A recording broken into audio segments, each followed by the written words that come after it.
কে বলে বহুকে লাল চা বানাতে গেছে, দেখেছি করতো বহু একটু আদা পাতা দিয়ে বানিয়েছে চা গালা, খাইতে মজা লাগবে। আচ্ছা, আপনার খেতে আছে মানুষ বলে যে মানুষ কয় যে নুনে তেলে কম, মানে ভালো খাবার মন তো নুনে তেলে কেন কম নাকি? ফার্স্টে বললাম যে একটা লাল চা দেন, গলাটা আটটা হয়ে আছে, কিন্তু এখন পর্যন্ত আপনাদের লাল চা পৌঁছলো না নাকি? এটা লাল চা গুলো দেন, গলাটা ফ্রেশ হোক, তাহলে তো শুনবেন মজা মেরে নাকি? গলা খালি প্যাড় প্যাড় করছে, বুঝতে পারছেন? একটু খুঁকলেই বুঝতে হয় যায় মুলি সাহেব। কে বলে বহুকে লাল চা বানাতে গেছে, দেখেছি করতো বহু একটু আদা পাতা দিয়ে বানিয়েছে চা গালা, খাইতে মজা।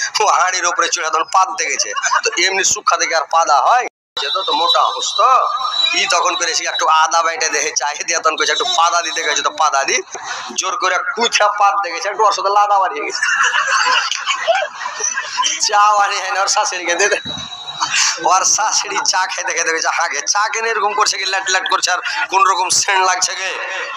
কইছে বিমা কয়ে না সরমের কথা, কইছে কেনে কি সরমের কথা কয়া? কইছে বিমা তুই যে কইলে একটা আদা পাদা দিস, তো একটু আদা দেনু দিয়া হয়, কইছি একটু পাদা গালা দি, তো পাদা দিতে গেছি, তা পাদার সাথে একটু লাদা বাড়িয়ে গেছে, ওইগুলা দিয়ে চা বানিয়ে চলে এসছি। ওই লেমন টি বলা চালে ধরে খাবার, এরা চা দিবে না তোমার লোক। এবার তখন কি করেছে, ওইরকম চা দে, তো ওইরকম আদা পাতা দিয়ে চা